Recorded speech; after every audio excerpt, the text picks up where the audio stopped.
Welcome back. This is BL Stories for You. I'm an indie author dedicated to original BL storytelling. From high school drama to fantasy worlds, everything you hear is written by me. I'm so glad you're here for this journey. Let's begin. Kaenar woke slowly, the world coming back to him in fragments. He turned his head and froze. Aarhiya was asleep right next to him. For a moment he just stared. The sharp tension that usually lived in Aarhiya's expression was gone. In sleep, he looked peaceful, long lashes resting against his cheeks, lips slightly parted as if he had been talking in his dreams. Kaenar's chest tightened. His heart was beating far too fast for someone who had taken a love antidote the night before. Those confusing feelings were still there. So it isn't working, he thought bitterly. Then the memory of his dream surfaced. The sunlight. The kingdom freed from darkness. The man with long white hair and blue eyes, holding a bamboo flute. The warmth of his hand. The strange, overwhelming happiness Kaenar had felt. Who was that? The man had felt familiar in a way Kaenar couldn't explain, as if he had known him for a long time.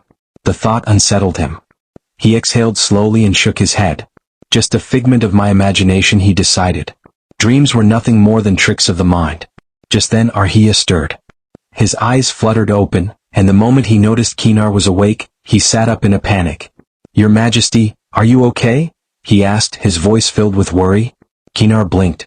"What are you talking about?" Aarhiya looked relieved but still tense. "You were trapped in a nightmare last night. You wouldn't wake up no matter what I did. I remembered you said the flute helps, so I played it. It worked, but I was scared you might fall back into it, so I stayed with you all night." He hesitated, cheeks warming slightly. I must have fallen asleep." Kaenar stared at him, processing everything. For years, his nightmares had tormented him, leaving him angry and exhausted. This was the first time in so long that he had slept peacefully. "Thank you," he said quietly. Aarhiya looked surprised by the sincerity in his tone. Then he smiled just a little. "I should go now." As Aarhiya turned to leave, Kaenar spoke again, his voice firmer this time. "Prepare yourself. We'll resume your training today." Aarhiya's face lit up with excitement and determination. "Yes, Your Majesty." He bowed and left the room. Left alone, Kaenar sat on the bed, his hand slowly curling into a fist. He wondered about the nightmare, and why, for reasons he couldn't explain, the image of the man with the bamboo flute refused to fade. Lenreya lay still on her bed, her breath shallow and uneven. The room was dim as always. Her skin looked pale against the dark silk sheets, and every movement seemed to drain what little strength she had left. A maid knelt beside her, worry etched across her face. "Your Highness, Advisor Durian has arrived. He wishes to see you." Lenreya's fingers twitched against the bedsheets. Getting up felt like lifting a mountain, but she forced herself to sit, ignoring the dizziness washing over her. "Let him in," she murmured. Advisor Durian entered moments later, his sharp gaze immediately taking in her condition. The confident, intimidating Lenreya he knew looked fragile. "You look terrible," he said, his voice low with concern. "Are you all right?" Lenreya gave a bitter laugh that quickly turned into a cough. She raised a hand to cover her mouth, then stared at the faint stain of red on her palm. "No," she admitted quietly. "I'm not." Durian's eyes narrowed. "What happened?" "Last night," she said, her voice hoarse, "I cast the nightmare spell on Kaenar just as you wanted. I pushed it harder than usual, but for the first time it failed." Her eyes darkened. The curse was broken. I felt it snap back at me, and before I knew it, I coughed out blood. Durian frowned, clearly unsettled. "That has never happened before." "Exactly," Lenreya whispered, frustration simmering beneath her weak tone. "He should have been trapped. He always is." Durian paced the room slowly, thinking. Something must have interfered. Perhaps a counterspell, or an external force. Her fingers curled into the sheets. She already had a suspicion, but she wasn't sure yet. Lenreya didn't seem strong enough to counter her magic. "Rest for now," Durian finally said. "Once you recover, we'll try again." Lenreya nodded, though her eyes remained cold and thoughtful. The road to the training valley was quiet. Kaenar rode ahead, his posture straight, his expression unreadable. Aarhiya followed closely behind, trying to match the Emperor's pace. The sound of hooves on the dirt path was steady and rhythmic, until Kaenar suddenly pulled on the reins. His horse came to an abrupt stop. Aarhiya blinked in surprise and slowed as well. "Your Majesty?" Kaenar didn't answer. Instead, he dismounted and walked toward the side of the road. Aarhiya watched, confused, as the emperor knelt near the grass. There, among the weeds and stones, a single flower was blooming. Its petals were pale, almost translucent, catching the moonlight. "Blue lotus," Kaenar whispered. "A very rare flower. It's funny how something so rare and beautiful can still grow in such a desolate land." He stared at it for a long moment, his expression softening in a way Aarhiya had never seen before. Kaenar reached out and brushed his fingers over the petals, almost reverently. Aarhiya felt his chest warm at the sight. It was strange, seeing Kaenar, the cold and feared emperor, pause for something so small and fragile. "He's kind," Aarhiya thought, surprised by his own conclusion. Kaenar eventually stood as if realizing what he was doing. His expression hardened again, and he returned to his horse without a word. But Aarhiya kept glancing at the small flower as they rode away, his heart oddly light, warmed by the brief glimpse of a gentler side Kaenar never showed anyone. The training valley looked the same as always, quiet, wide, and unforgiving. The cliffs rose sharply on either side, and the river below churned, like it was waiting to swallow anyone careless enough to fall in. But something felt different today. Aarhiya noticed it the moment Kaenar stepped down from his horse. Unlike before, the emperor was fully clothed. Dark robes layered neatly over his body, sleeves tied back, collar high and formal. There was no bare skin. No relaxed indifference to how he looked. Aarhiya blinked, a little surprised. You're fully dressed today." Kaenar shot him a brief glance. "Is that a problem?" "No," Aarhiya said quickly, then hesitated. "You usually don't care."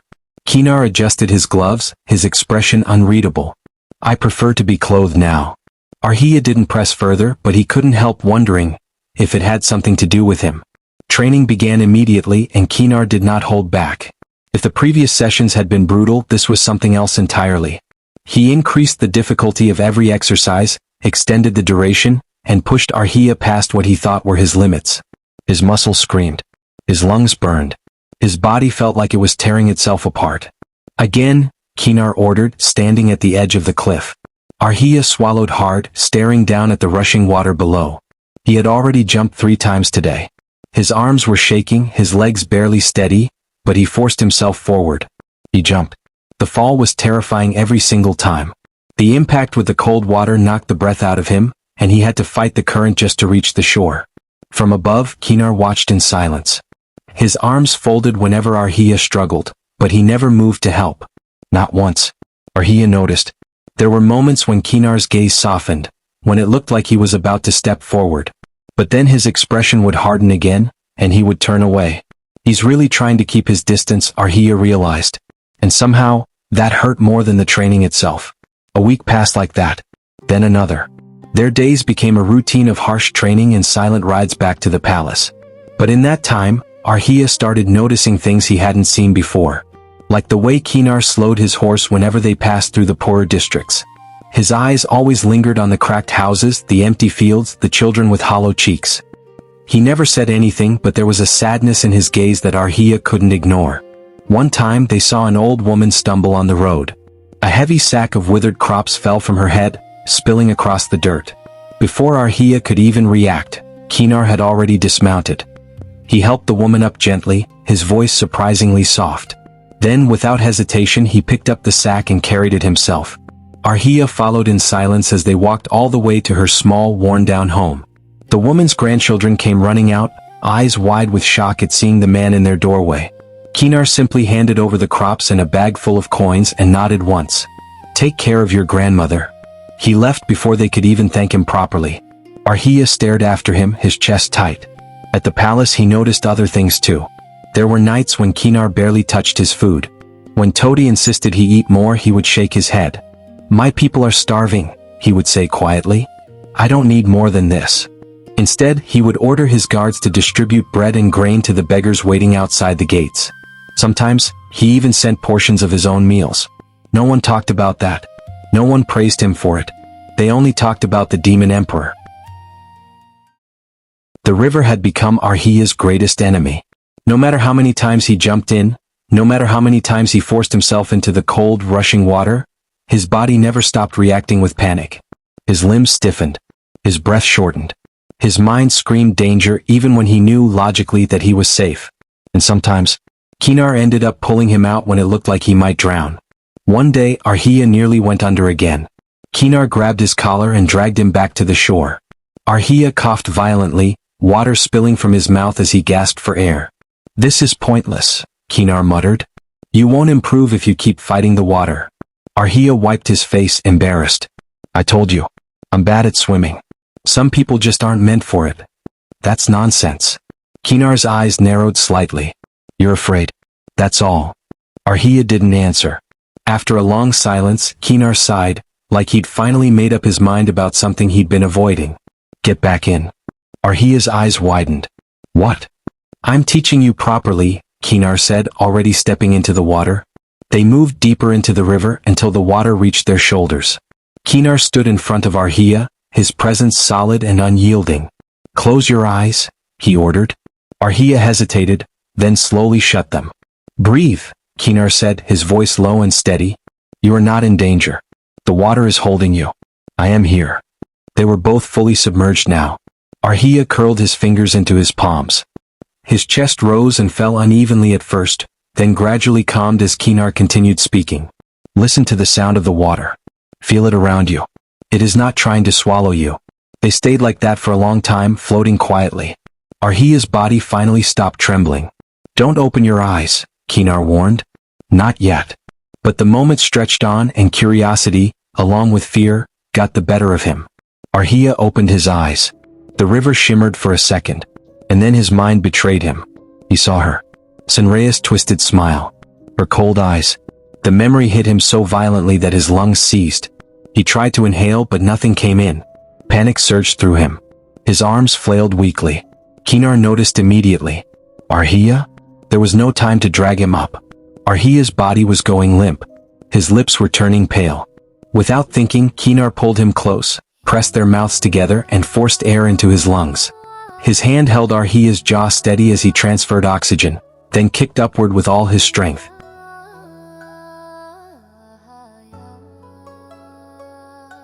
They broke the surface seconds later. Aarhiya gasped loudly, coughing as he sucked in air like it was the first breath of his life. Kaenar held him firmly, keeping him afloat until his breathing stabilized. For a moment, neither of them spoke. The river continued flowing around them, indifferent to what had just happened. Then Kaenar noticed something. Aarhiya's face was flushed. His skin felt unnaturally warm. His eyes looked unfocused. "Are you cold?"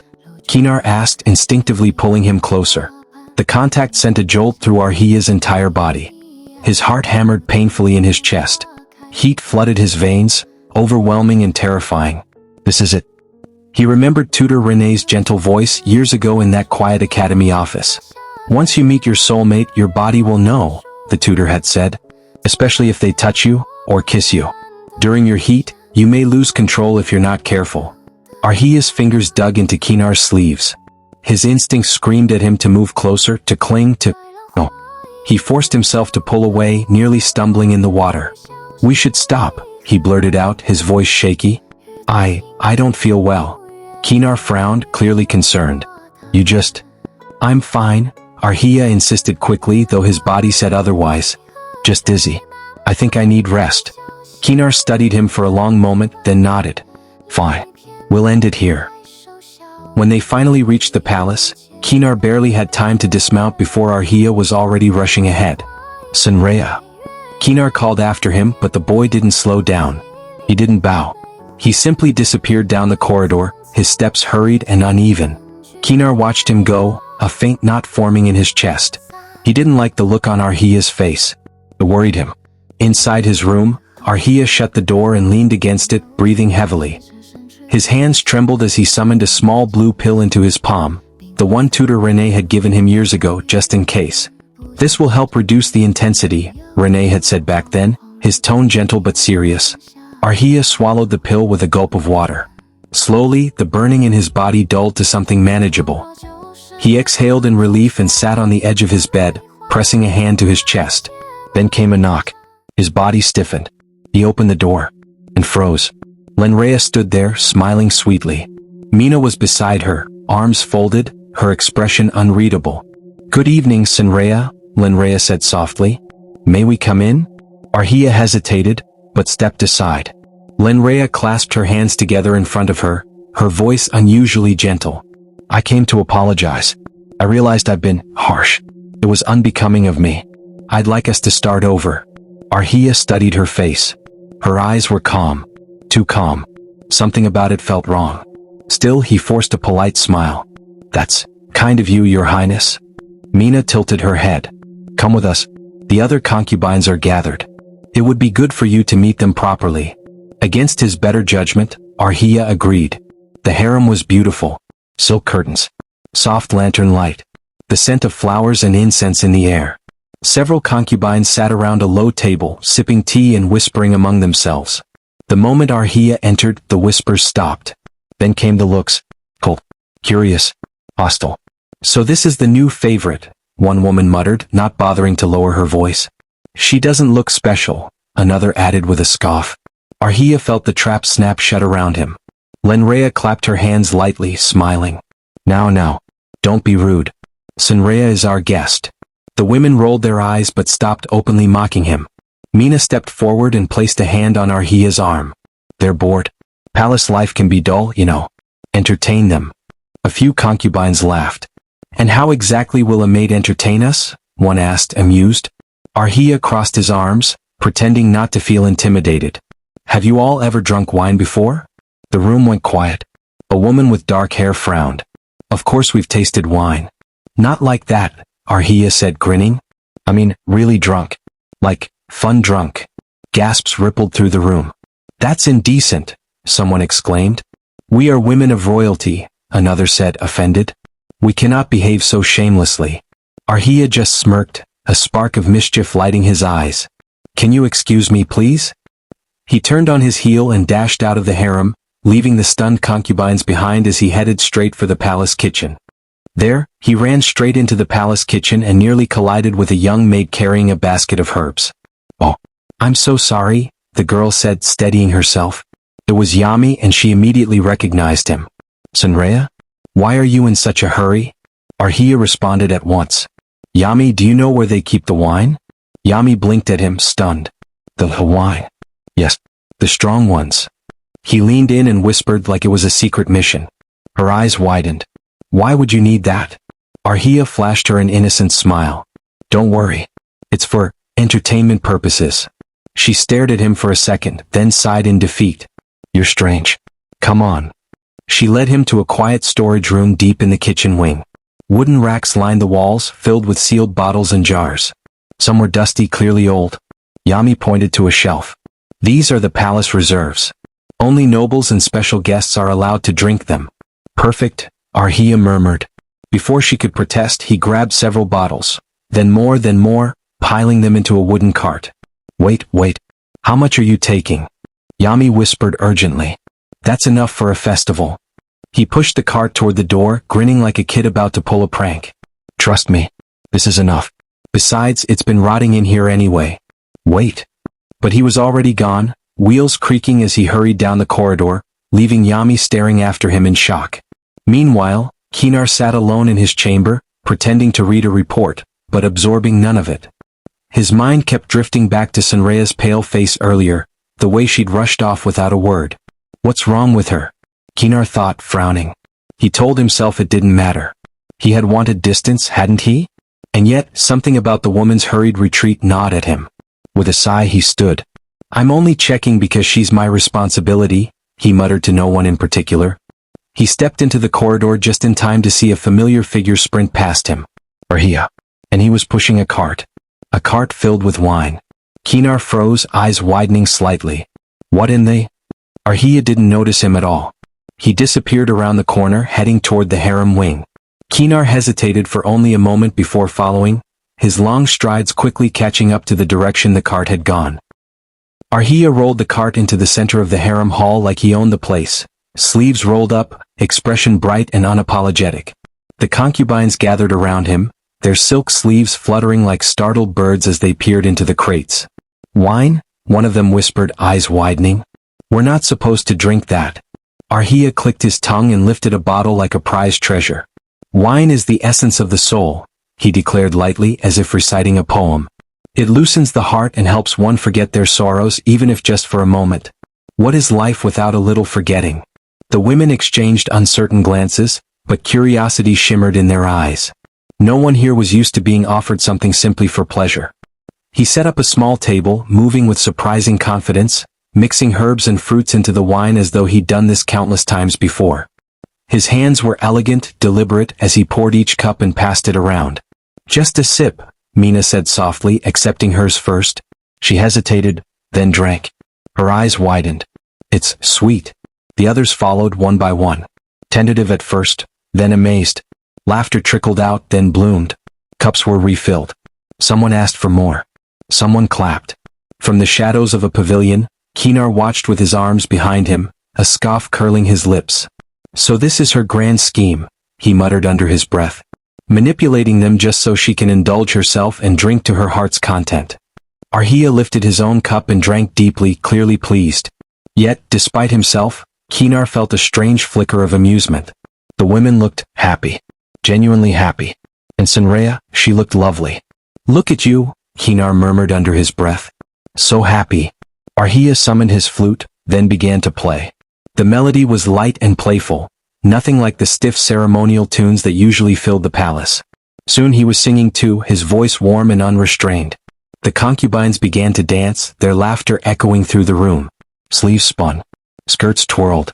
Feet skipped over polished stone. Mina clapped along, her cheeks flushed, eyes shining. Only Lenreya stood apart, arms crossed, lips pressed into a thin line. Kaenar felt something tighten in his chest. He had never seen the harem like this. No forced smiles. No rehearsed grace. Just joy. Mina suddenly staggered forward, laughing before tears spilled from her eyes. "This is the happiest I've ever been," she cried, startling everyone. "Ever since I stepped into this palace, I thought happiness was something I had to forget. But today I feel like I'm alive again." The other concubines murmured in agreement. "It's true. We've always been careful, quiet. I forgot what it felt like to laugh." Aarhiya listened, then tilted his head thoughtfully. "You must all blame the Emperor," he said softly. They stiffened. "But he's not as terrible as you think," Aarhiya continued, swirling the wine in his cup, eyes distant and dreamy. Mina frowned. "How do you know? You've barely been here a month." Aarhiya smiled to himself. "I'm just saying what I see since becoming his personal maid. The Emperor can be cold, but he's actually sweet inside. He smiles when he sees flowers. Truly smiles. And when he hears of people suffering beyond the palace walls, he looks defeated, like he wishes he could do more." Kaenar froze. He had never told anyone that. He hadn't even admitted it to himself. The concubines stared at Aarhiya, stunned. "Then why does he treat us like furniture?" one of them asked quietly. Aarhiya's answer came without hesitation. "Because he doesn't love you." Gasps rippled through the room. How dare you say that?" someone whispered. "But it's true," Aarhiya said calmly. "Love changes how you treat people. Ask yourselves, why is he so detached? It's because he has no interest in any of you. But has he ever been cruel to you? Truly cruel?" The women exchanged looks.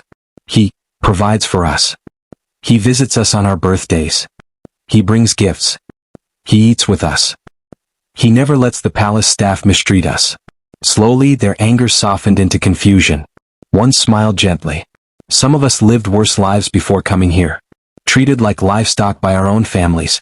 At least here we are safe." They fell silent. "And if you wanted to leave," Aarhiya added, voice quiet but certain, "I believe he would let you." Lenreya's eyes flashed. "That's easy for you to say." She stepped forward, anger blazing. "You're saying all this because you want him for yourself. You're trying to push us away so you can stand beside him alone. Become empress." The room went still. Aarhiya blinked, then shook his head. "You're mistaken. I only said what I felt." "You're lying." Lenreya snapped. Mina hurried between them. "Lenreya, stop.